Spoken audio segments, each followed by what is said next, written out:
all, congrats on the film. Had a blast watching you guys. I love learning about the behind the scenes of the making of movies. What do you think would surprise people to learn about the making of this film? We shot it in a lockdown. And to further add to that, really, after doing this we shot this movie at a time where we actually genuinely didn't know if the world was going to go back to a point of normality. We were in the height of that. Like, me and Stu were away from our kids and our wives, and it was kind of like, yo, bro, if we die out here, just hug me slowly as I gently drift into the night. Bro, I just remember. Do you remember we were like going, if we can't get back from Prague, if they ground all the planes, we'll drive. And then we were going, don't be ridiculous. And then how have we not planes, mentioned that so far, and they stopped the boats.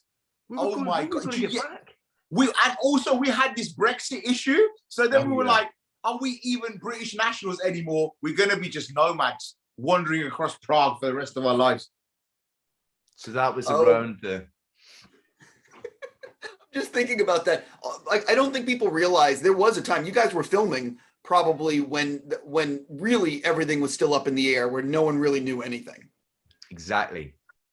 We were filming at a time where it went 8 o'clock. Everything in Prague went, no one was on the streets, not even cars. It was ghost town.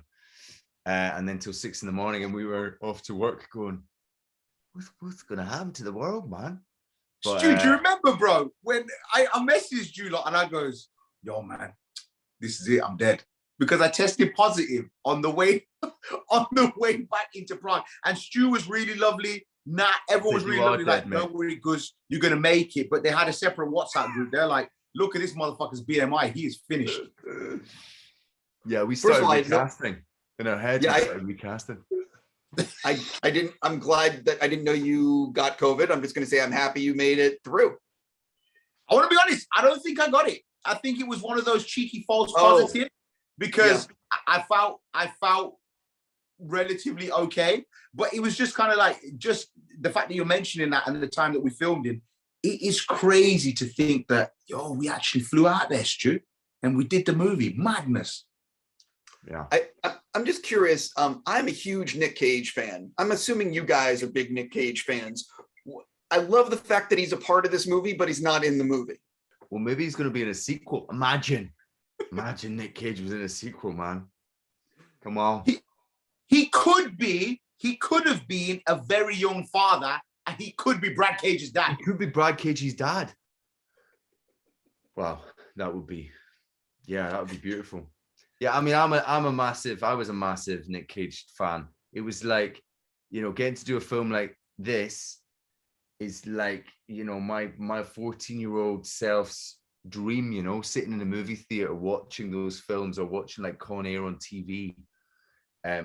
So to do a film like this, of this sort of scale and all the action with like Zack, you just go, that was a total dream as a kid, watching those films. 100%. For both. What's your favorite Nic Cage film?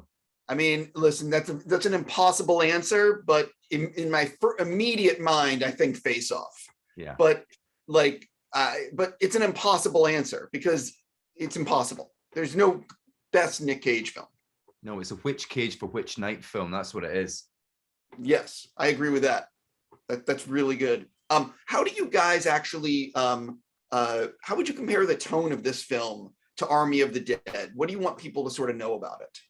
I want to admit this myself. I didn't realize that there were absolutely no zombies in the movie before we started filming. And so when eventually Army did come out, I was like, holy this is genuinely a completely different movie. The only through line that carries on is that there is a group of people who need to go and complete a mission, a task, a heist. But that's a really nice, refreshing pace, because I think a lot of people often complain, oh my God, it's a movie about cars. Everything revolved around cars. This one is very different. I think there's a lot more, I would argue, character development. You get to see who they are a little bit more. And obviously that was great being a part of that, Were you happy or sad that you weren't the one doing that bike chase? Because some of those bike stunts in the movie are like pretty gnarly. That stuff is, that was incredible. I mean, I saw one of the rigs that they were doing for down the stairs. I mean, that's a proper set of like Czech Prague stairs that's like this steep, you know, and this whole rig that the stunt guys came up with. And that guy that, you know, is, yeah, it was just, that's a serious sequence, all accompanied by the soundtrack of a scream. Totally. It's so Brilliant. Scream. I was very impressed with that stunt. My last thing for you guys, at what point during the shoot were you ready to just blow up that van and say, fuck this van, I don't want to film in here anymore? I loved that van. I loved being inside that van because it was like a little dance in there, wasn't it? Probably because after you had to do your driving stuff with the volume, with the screen, eh? Actually, that those days were. Yes, that is Steve, the official fuck this van day. I was sat in front of essentially it was a motion capture of road. It was a 30-foot tall video that was playing that was essentially mimicking what I would do when I was driving.